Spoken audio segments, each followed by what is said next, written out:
Alnil TV.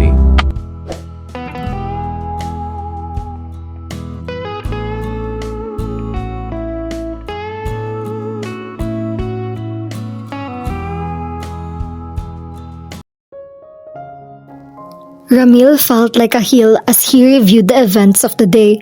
Kanina'y tinulungan niya si Neri na magluto ng kalamay. Siya ang naghalo niyon at siya rin ang nagkayod ng mga niyog na pagkukuhaan ng gata. Halatang tuwang-tuwa ito sa ginagawa niya. Parang ang babaw ng kaligayahan nito. Ang dali nitong pasayahin. Siguro ay isang katangian nito iyon kung bakit ganun na lamang ang kasiyahan niyang makasama ito. The woman he was used to mingling were so sophisticated that it looked a lot to make them happy. Para bang ang isang bagay na may mataas na price tag lang ang kalimitang nakakapagpasaya sa mga ito. Samantalang si Neri ay hayon. Ipinagkayod lang ng niyog ay ipinanghalo ng kalamay ay para bang inialay na niya rito ang langit at lupa. It was so refreshing to be with someone like her. May sinabi siyang biro at habang tumatawa ito ay hindi niya napigilan ang kanyang sarili. Yumuko siya at isang mabilis na halik ang pinadapo niya sa mga labi nito. She froze but he also saw that her eyes were shining. Gusto sana niyang halikan uli ito pero nagpigil siya. Naunahan siya ng pagkukonsensya. Ngayon ay binabayo na niya siya sa paninermo ng kanyang budhe. Bakit niya ginagawa ang mga bagay na iyon? Gayong alam niyang wala siyang pwedeng maipangako kay Neri. Ni hindi nga siya nagpakatotoo rito. Hayon siya, nagpapanggap na walang masyadong maalala, gayong halos nagbalik na ng tuluyan ang memorya niya. Dahil siguro sa pambubulabog ng konsensya niya, kaya hindi siya makatulog. Kahit nga kanina pantahimik ang buong paligid, ay dilat na dilat pa rin siya. He had no right to kiss Neri or even just hold her hand. Kung tutuusin ay wala na rin nga yata siyang karapatang manatili pa sa lugar na iyon. Nagtatago na lang siya. Ipinagpaliban na lang niya ang isang pangyayaring kakailanganin din niyang gawin sa lalong madaling panahon, ang pagbabalik sa dating buhay niya. Kaya siguro dapat na siya maghanda-handa sa pag-alis niya. It was just that his heart rebels so much at the thought of leaving. Hindi siya mapakali.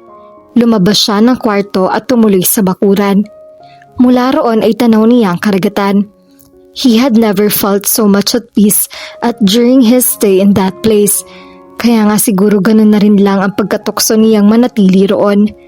Kung sana lang ay pwedeng doon na lang siya mamalagi. But of course, that was out of the question. May buhay na naghihintay sa kanya sa syudad. Isang buhay na dapat niyang balikan. Hindi kaya tama katulog. Paigtad siyang napabaling sa pinagmula ng tinig. Inay Melinda, nagulat na usan niya. May iba ka bang hinihintay? Nito. Wala po, nagulat lang ako sa gising pa rin kayo. Ginagambala rin kasi ng alalahanin ko ang kalooban ko, sabi nito. Ano pong alalahanin? Mga bagay na may kinalaman sa anak ko. Hindi ko po siya balak paglaruan kung iyon ang kinakabahala niyo. Alam ko yon, saad nito. Gaya niya ay tumunghay rin lamang muna ito sa karagatan. Pero mahirap pigilan ng puso at si Neri napaka-inosente pa sa kalakaran ng mundo. Ano po bang balak ninyo para sa kanya? Parang nakakapanghinayang na manatili lang siya rito sa isla. Pahayag niya. Iyon din ang mismong sinasabi at iniisip ko. Nito. Talaga ho? Alam ko magkakaroon siya ng mas maraming oportunidad kung nasa syudad siya. Pero bukod sa si Neri na mismo ang tumatangging umalis, ay nag-aalala rin ako para sa kanya. Makakaya ho niya yon. Maganda naman ho ang pagpapalaki niyo sa kanya. Sana nga, sabi nito. Kumusta na ang alaala mo? Biglang pag-iiba nito ng tema sa kanilang usapan. Napatingin siya rito. Parang may nag-uudyok sa kanyang magtapat na rito. Nag-urong-sulong siya ng ilang ulit. Hindi pa rin ho bumabalik. Pagpapasya niyang sagot. Saka nag-iwas ng tingin dito. Babalik din yon, nito. Ilang sandali pang nanatili lang silang nakatayo sa kadiliman bago ito nagpaalam ng babalik sa bahay. Pero siya ay pumasok lang uli sa kwarto niya nang magsimula ng magliwanag ang kalangitan.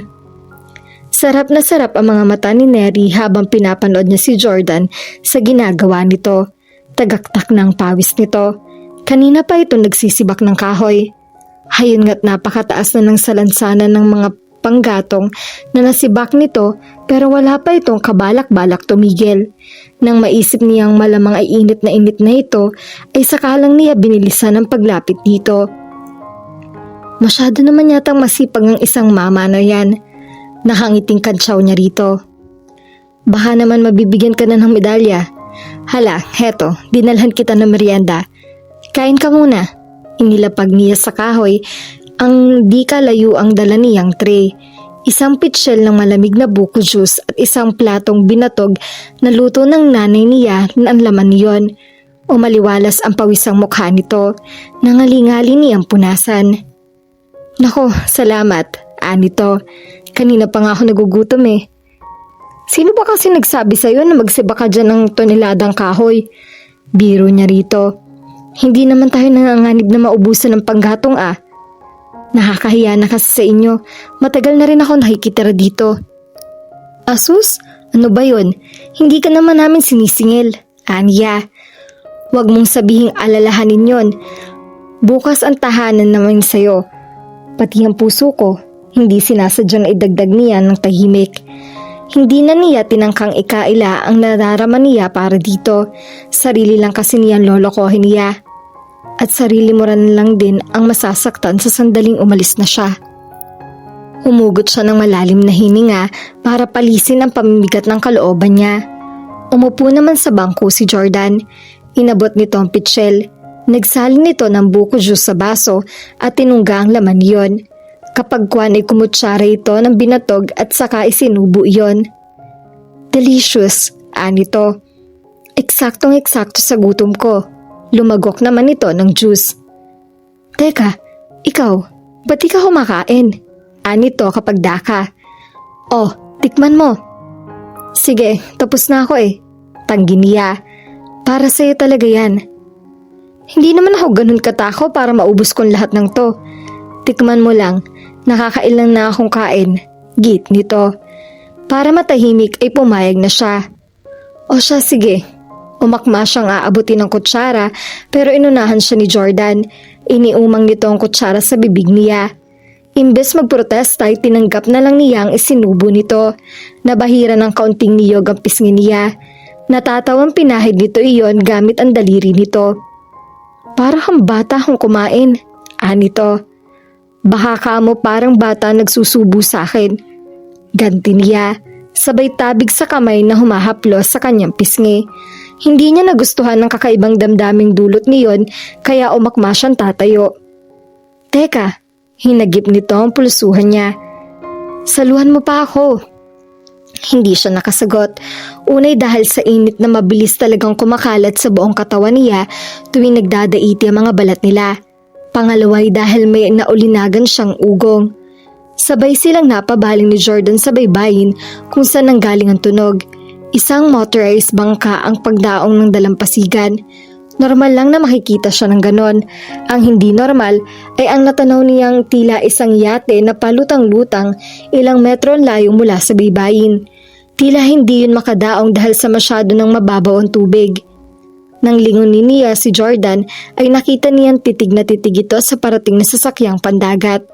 Pagdaong niyon sa baybayin ay isang babae at isang may edad na lalaki ang umibis mula roon. Inalalayan ng mga ito ng bangkero. Neri, ano yun? Lumapit sa kanila ang inay niya. Hindi ko alam na eh, saad niya. Si Lolo? Si Jordan ang sumagot. Napatingin sila rito mag-ina. Bumalik na ang alaala mo? Tanong niya rito. Bago pa ito makasagot ay nakita nilang itinuro ng bangkero ang kinatatayuan nila. Nang mapatingin sa kanila ang mga dumating ay kaagad sigurong nakita ng mga ito si Jordan. Ang babae patakbo ng tinungong kinaroroonan nila. Hindi siya makahuma. Mukhang iyon na ang panahong kinatatakutan niya. Ilang ulit na niyang nilaro sa imahinasyon ang tagpong iyon bilang paghahanda sa pagdating niyon.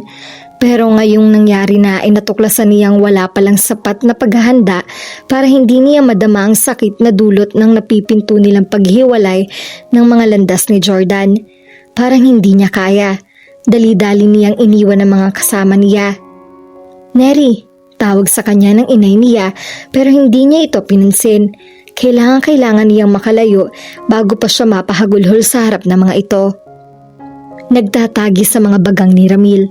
The moment he had been dreading had arrived. Pag-aari ng lolo niya ang naturang yate at habang tinatanong niya ang lulan ng motorized bangka ay napiho kaagad niya na ang lolo niya at si Maxine ang lulan niyon. He felt a twinge of guilt. Tiyak niya nag-aalala ng mga ito sa kanya. Hindi rin naman niya balak paabuti ng ganoong katagal ang pagpalagi niya sa isla. The thing was, as he got to know Neri better, the urge to stay longer grew more intense. Pero ngayon ay wala na siyang choice. "Kilala mo sila, Jordan?" Tanong sa kanya ng inay ni Neri. Opo," pag-amin niya. "At hindi po Jordan ang pangalan ko kundi..." "Ramil!" Sigaw ni Maxine at kasunod niyon ay sinugod siya nito ng yakap. Napilitan siyang gumante. "Apo ko!" Kabuntot lang nito ang lolosito niya. Nang sa wakas ay napakawalan siya ni Maxine ay ito naman ang yumapos sa kanya. "I thought I'd never see you again," saad nito. Pinagaralgal lang kung anong emosyon ng tinig nito.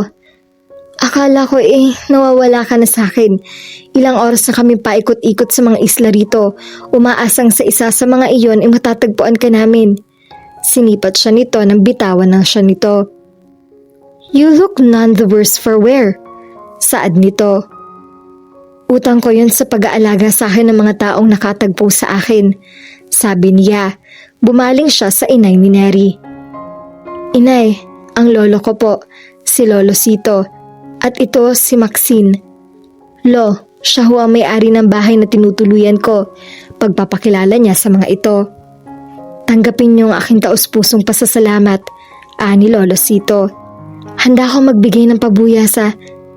"Hindi na kailangan yon," sabad ng inay ni Neri. "Bukas ang bahay ko sa mga nangangailangan ng tulong at kalinga." "What a noble sentiment," wika ni Maxine. "Salamat sa pag-aalaga niyo sa kanya." Sumiksik ito sa kanya at ikinawit ang braso sa baywang niya. Nakita niya ang sandaling pagtitig sa kanila ng inay ni Neri. "Walang anuman yon," matipid na sagot nito. "Ramil, we should go," sabi ng lolo niya. Nag-atubili siya. Kung siya ang tatanungin ay mas nanaisin niyang magtagal pa sila roon. He had some unfinished business to take care of.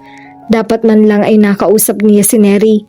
Pero parang hindi rin iyon ang panahon para tapusin niya ang unfinished business na iyon. "Magpapaalam lang ako kay Neri," saad niya. "Okay, but make it quick," utos ng lolo Sito niya. Tumuloy siya sa bahay pero wala roon si Neri. Hinanap niya ito sa paligid ngunit hindi niya ito matagpuan. Baka nasa dalampasigan nito. Sa pagbaling niya ay muntik na siyang mabangga sa ina nito. "Ako na lang magsasabi kay Neri na umalis ka na," nito. "Pero kilala ko ang anak ko. Kung ganyang wala siya rito ay isa lang ang ibig sabihin niyon. Ayaw na niyang masaksihan ang alam niyang nagpipintong magaganap." "Pero nakikiusap ako sa iyo, Ramil. Hayaan mo na siya." Nagtama mga panangin nila ni Inay Melinda at nabasa niya ang mga mata nito na hinanakit. May karapatan nitong makadama niyon, lalo na siguro kung malalaman nito ang totoo. And he felt this great urge to tell her about it, kahit siguro para man lang mabawasan ang dinadala ng konsensya niya. "Nagsisinungaling po ako," pahayag niya. "Noon pa bumalik ang alaala ko. Pero ayoko pang umalis dito. Ayoko pang bumalik sa dati kong buhay." "Kaya patuloy mo kaming pinaniwala ng anak ko na hindi mo alam kung sino ka?" sabad nito. "Noon pa man parang nahuhulaan ko na iyon, pero hinihintay ko lang na magkusa ka magtapat." Nakadama siya ng matinding hiya. "Ipagpatawad niyo," iyon lang ang nasabi niya. It was only then that he realized how selfish he had been. Dahil sa pagnanais niyang sandaling makatakas sa buhay na mayroon siya, ay nakasakit siya ng iba. He had come to mean something to Neri. He could feel it. ito rin man ay may halaga sa kanya. Pero alam din niya na malabong may pagtutunguhan ang damdaming iyon. Ipagpatawad niyo, ulit niya. At pakisabi na rin ho yun kay Neri. Makakarating, anito. Salamat po sa lahat. Aniya, kapag kuwan ay iniwan na niya ito. Hindi siya nakatiis na huwag muling lumingon sa pag-asang makikita niya si Neri. Pero tanging ang ina nito at ang binalingan niya. With a heavy heart, he went on his way.